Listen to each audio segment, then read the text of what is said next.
Hello बच्चों, आज की क्लास में हम सब सीखेंगे स्टेशनरी से जुड़े हुए सामानों के नाम इंग्लिश में और हिंदी में। तो आज की वीडियो शुरू करते हैं।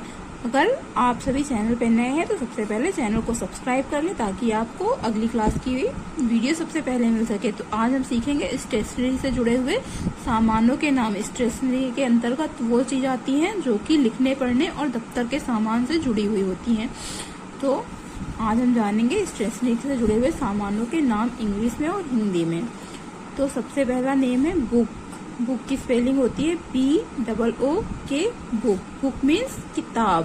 बुक को हिंदी में हम सभी बोलते हैं किताब। सेकंड है पेन। पेन की स्पेलिंग होती है PEN। Pen. Pen means pen को हिंदी में हम सभी बोलते हैं कलम। अगला है पेपर। पेपर की स्पेलिंग है PAPER। पेपर। पेपर को हिंदी में हम सभी बोलते हैं कागज। अगला है पेंसिल। पेंसिल की स्पेलिंग है PENCIL। पेंसिल। पेंसिल को हम हिंदी में बोलते हैं कलम। कलम को हम पेंसिल भी बोलते हैं। Pencil means pencil. तो पेंसिल और पेंसिल को हिंदी में हम पेंसिल बोलते हैं। अगला है पिन। PIN। पिन। पिन को हम हिंदी में बोलते हैं आल पिन। पिन मीन्स आल पिन, जो कि पेपर वगैरह फंसाने के काम आती है।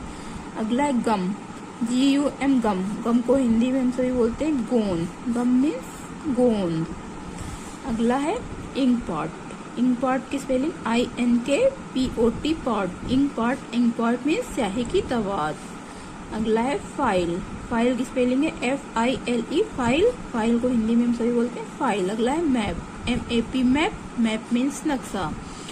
अगला है seal. Seal SEAL। Seal. Seal को हिंदी में हम सभी बोलते हैं मुहर। सील मीन्स मुहर। अगला है इरेजर। इरेजर की स्पेलिंग है ERASER। इरेजर। इरेजर को हिंदी में हम सभी बोलते हैं रबर। Eraser means rubber. अगला है एनविलप। एनविलप की स्पेलिंग है ENVELOPE। एनविलप। एनविलप मीन्स लिफाफा। एनविलप को हिंदी में हम सभी बोलते हैं लिफाफा। एनविलप मीन्स लिफाफा। अगर पेपर में आते हैं 10 स्टेशनरी से जुड़े हुए सामानों के नाम इंग्लिश में लिखो, तो हम ये इंग्लिश के नाम लिख सकते हैं, ये लिख सकते हैं। अगर पेपर में आता है कि पढ़ने लिखने वाले या दफ्तर के सामानों के नाम बताइए, तो हम ये लिख सकते हैं हिंदी वाले नाम। अगर हिंदी और इंग्लिश दोनों में आता है एक साथ, तो ये दोनों हम एक साथ लिख सकते हैं सारे नाम। ये सारे नाम हमने खोज के बनाए हैं, जो कि इजी हैं और ये जल्दी से याद भी हो जाएगा और हमारा डेली यूज में ये सब इस्तेमाल भी होते हैं। तो एक बार हम इनका फिर से रिवीजन करते हैं।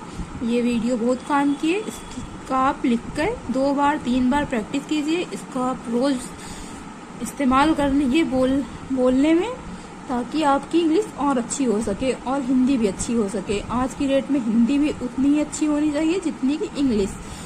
तो दोनों ही हर भाषा अच्छी होनी चाहिए, इसलिए ये वीडियो में हम 2 भाषा साथ में सीख रहे हैं, हिंदी और इंग्लिश। हिंदी तो हमारी भाषा है ही, लेकिन आज की टाइम पे सारे काम लगभग इंग्लिश में हो रहे हैं, इसलिए इंग्लिश आना ज्यादा जरूरी है। तो सबसे पहले हम सीखते हैं बुक। बुक में को हिंदी में बोलते हैं हम सब किताब। किताब को इंग्लिश में हम बोलते हैं बुक और बुक को हिंदी में बोलते हैं किताब। अगला है पेन। PEN। पेन। पेन को हिंदी में हम सभी बोलते हैं कलम। अगला है पेपर। पेपर को हिंदी में हम सभी बोलते हैं कागज। अगला है पेंसिल। पेंसिल को हिंदी में हम सभी बोलते हैं पेंसिल। अगला है पिन। पिन को हिंदी में हम सभी बोलते हैं आल पिन। अगला है गम। गम को हिंदी में हम सभी बोलते हैं गोंद। अगला है इंक पॉट। इंक पॉट को हिंदी में हम सभी बोलते हैं स्याही की दवात। अगला है फाइल। फाइल को हिंदी में हम सभी बोलते हैं फाइल, जो कि ऑफिस में होती हैं बहुत सी फाइल। अगला है मैप। मैप को हिंदी में हम सभी बोलते हैं नक्शा। अगला है सील। सील को हिंदी में हम सभी बोलते हैं मुहर। सील जो कि एक मुहर होती है, अक्सर तक लिफाफे वगैरह पे लगाई जाती है, जो कि सरकारी रहती है या ऑफिशियल रहती है।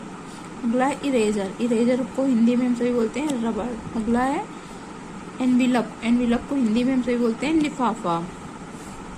तो ये थे स्टेशनरी से जुड़े हुए सामानों के नाम, आसान से हिंदी में और इंग्लिश में। अक्सर तक पेपर में पूछे जाते हैं ये सब कि 10 स्टेशनरी से जुड़े हुए सामानों के नाम लिखिए या 5 लिखिए, तो ये हम आसानी से लिख सकते हैं। तो अगर आज क्लास की वीडियो आपको अच्छी लगी हो तो चैनल को सब्सक्राइब कर लें, लाइक कर लें, शेयर कर दें, ताकि आपको अगली क्लास की वीडियो सबसे पहले मिल सके। तब तक के लिए goodbye, thank you for watching this video.